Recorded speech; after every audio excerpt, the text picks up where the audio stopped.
Bismillahirrahmanirrahim. Assalamualaikum warahmatullahi wabarakatuh. Alhamdulillahirrabbilalamin. Wabihi nasta'inu ala umuri dunya waddin. Wassalatu wassalamu ala asyrafil anbiya'i wal mursalin Sayyidina wa maulana Muhammadin wa ala alihi wa sahbihi ajma'in, amma ba'du. Sebelumnya terima kasih kepada Ibu Lu'liyatul Mutmainnah SEMSI sebagai dosen pengampu mata kuliah Ekonometrika. Di sini saya Syahbatullah Islamiyah beserta rekan-rekan akan membuat video dokumentasi bagaimana caranya kita menganalisis dengan logit dan probit. Langsung saja kepada pemateri pertama, saya persilahkan. Analisis regresi logistik atau biasa disebut sebagai model logit banyak digunakan untuk memodelkan hubungan antara peubah respon kualitatif dengan berbagai peubah penjelas, baik kualitatif maupun kuantitatif.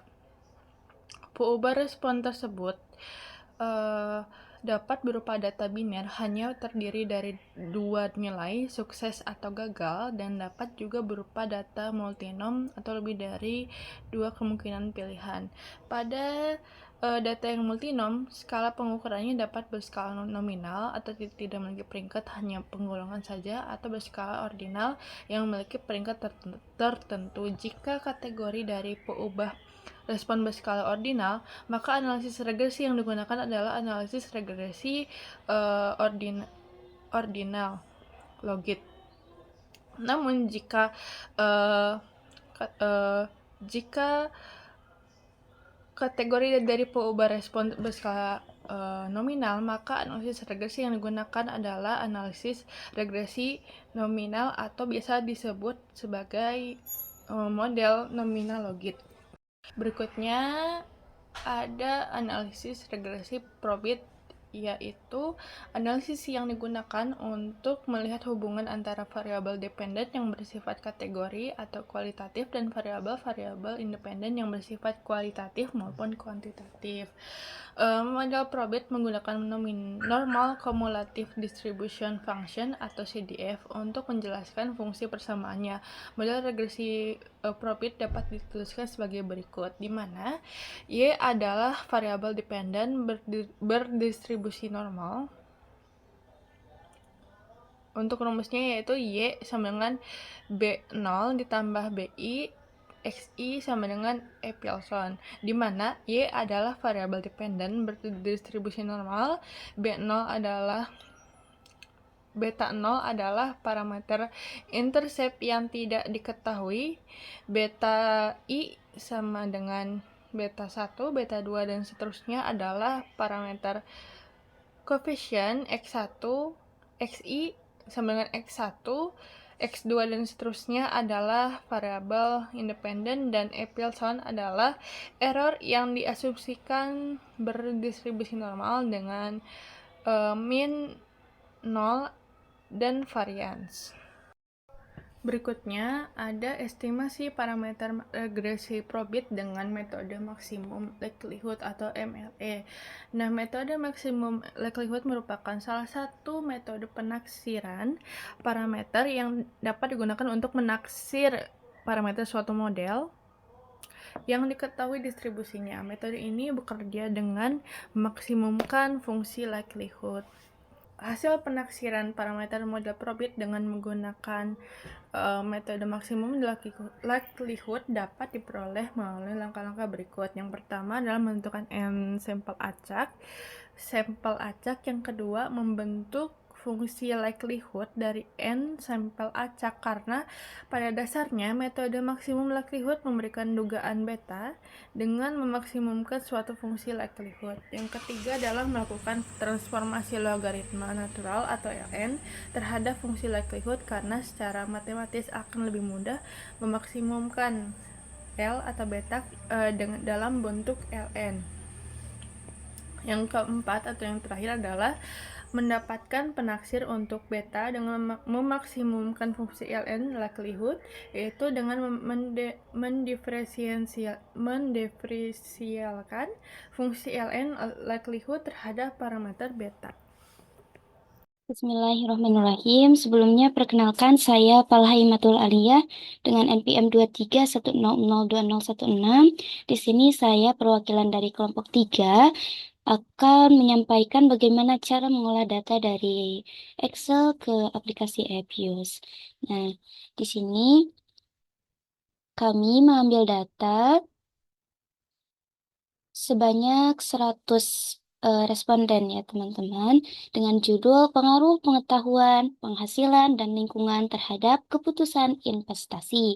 Nah, di sini sebagai variabel X1 yaitu pengetahuan, X2 penghasilan, X3 lingkungan, dan variabel Y-nya itu keputusan gitu. Bagaimana keputusan investasinya. Tidak. Nah, selanjutnya, untuk melanjutkan ke aplikasi Appius, dapat kita lakukan yaitu memblok terlebih dahulu atau mengkopinya dari variabel 1 hingga variabel 100.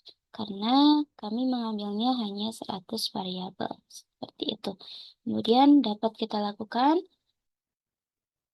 copy. Setelah itu, kita ke aplikasi Appius-nya, teman-teman. Nah, sudah muncul. Yang kita lakukan terlebih dahulu yaitu klik Create New Views. Kemudian book filenya diisi dengan unstructured. Kemudian datanya berapa tadi? Datanya 100 ya teman-teman. Kemudian kita klik OK dan muncullah seperti ini. Langkah selanjutnya yaitu kita dapat klik objek, kemudian new objek, kemudian pilih series nih. Pilih series, lalu kita namain dengan variabel X1. Sebagai permulaan, kita oke. Kemudian yang dapat kita lakukan yaitu kita copy terlebih dahulu. Kemudian kita paste dan isi X2. Kemudian kita oke. Kemudian kita paste lagi. Kemudian kita isi dengan X3. Dan yang terakhir dengan variabel apa? Variabel Y. Nah, sesudah seperti ini, kita blok satu persatu ya teman-teman. Kalau bisa sih ngurut sama datanya seperti yang ada di Excel tadi ya. X1, X2, X3, kemudian variabel Y. Nah, setelah seperti ini, kita klik Open, kemudian S group. Nah, data yang tadi kita copy, kita masukkan ke sini. Kita, kemudian kita paste saja di sini. Dan hasilnya akan seperti ini ya, teman-teman. Nih, udah betul ya, 100 ya datanya. Nih, respondennya 100. Alhamdulillah, sudah betul. Setelah itu, apa yang kita lakukan? Kita lakukan ke objek lagi. Kita buat nih objek. Kita klik nih, kita pilih salah satu yang paling pertama nih, equation. Kemudian kita namain ini sebagai apa? Sebagai login. Kemudian kita klik OK. Kemudian kita isi di sininya dengan apa? Dengan variabel Y, kemudian C, kemudian X1, X2, dan X3. Nah, login, jangan probit ya. Belum, nanti probitnya. Ini ya metodenya kita binary, logit probit, kemudian sampelnya nih. Sampelnya tadi berapa? 100. Ini udah bener ya, 1 sampai 100. Kita klik OK. Nah, muncullah seperti ini hasilnya. Ya, teman-teman, alhamdulillah hasilnya sudah muncul. Untuk memperjelas bagaimana ini hasilnya, nanti akan diperjelas, nanti akan disampaikan oleh teman saya, yaitu Depi, Syera, dan Azka. Nah, tadi sudah dijelaskan bagaimana cara mengolah data dari Excel ke Appius ya, mengenai login. Nah, untuk probitnya, kebetulan kami mengambil data yang sama, data yang tadi seperti login ya, tetapi dalam pengerjaannya sedikit berbeda. Eh, kita klik saja. Cara langkah-langkahnya sama seperti yang tadi login ya. Ini langsung ke objek open saja, kemudian S group. Kemudian ini hasilnya sama yang tadi probit, login. Sekarang kalau probit ya. Sekarang probit, maaf. Nih, sudah itu kita ke objek sama seperti tadi, kemudian equation, kemudian di sininya probit atau apalah bisa saja, tapi kita namain probit saja biar gampang. Kemudian oke. Nah, di sininya sudah ada nih otomatis probit ya di sini nih, probit. Masukkan ini Y, kemudian C, kemudian X1, X2, X3. Nih metodenya binary ya. Jangan LS, sampelnya 1 sampai 100 udah betul. Kemudian kita oke. Dan ini hasilnya hampir mirip dan sama-sama seperti hasil yang logit tadi ya. Karena logit probit itu berbeda tapi ada yang membedakan gitu. Sedikit sama tapi ada yang membedakan seperti itu. Nah, untuk penjelasannya insya Allah akan disampaikan oleh teman saya ya teman-teman. Ada Sarah, ada Aska, dan Devi. Oke, mungkin hanya itu saja yang dapat saya sampaikan. Kurang lebihnya mohon maaf, banyak kekurangannya. Saya lanjutkan, saya serahkan kepada teman saya, dipersilahkan. Baik, di sini saya akan menjelaskan mengenai hasil estimasi logit dan juga probit. Nah, yang pertama itu ada hasil estimasi dari logit. Nah, dilihatnya itu dari probabilitasnya. Jika dilihat dari data ini, X1-nya itu berpengaruh signifikan karena kurang dari 0,05, sedangkan yang X2 dan X3-nya itu tidak berpengaruh signifikan karena lebih dari 0,05. Kemudian dilihat dari MC Faden R squared yang mana ini menunjukkan 0,06, yang artinya itu variabel independen mampu menggambarkan variasi nilai dependen sebesar 6% dan sisanya itu 94% di luar dari penelitian. Kemudian dilihat dari probabilitas LR statistik yang mana ini menunjukkan 0,094369. Nah, baik di sini juga ada estimasi probit yang mana hasil estimasi probit ini dilihat dari data tersebut itu X1-nya itu 0,02, ya artinya variabel berpengaruh signifikan karena kurang dari 0,05, sedangkan yang X2-nya itu 0,61 dan X3-nya itu 0,27. Nah, dua variabel ini tidak berpengaruh signifikan karena lebih dari 0,05. Mungkin sekian, saya kembalikan kepada teman saya. Baik, di sini saya akan menginterpretasi dari hasil olah data logit. Maka dapat disimpulkan bahwa variabel independen atau X1 berpengaruh signifikan terhadap variabel dependen atau Y dengan nilai probabilitas kurang dari 0,05 atau bahkan signifikan di tingkat 5%. Sedangkan untuk X2 dan X3 tidak berpengaruh signifikan karena nilai probabilitas masing-masing 0,64 dan 0,36. Keduanya lebih besar dari 0,05. Bismillahirrahmanirrahim. Baik, di sini saya akan menjelaskan mengenai hasil interpretasi dari probit. Berdasarkan hasil olah data, dapat disimpulkan bahwa variabel independen X1 memiliki pengaruh yang signifikan terhadap variabel dependen Y karena nilai probabilitas Z statistiknya yaitu 0,0245, lebih kecil dari 0,05.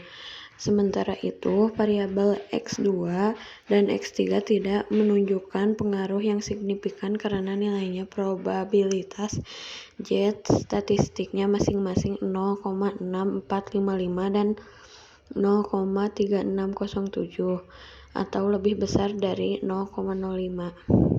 Sekian yang dapat saya sampaikan. Terima kasih.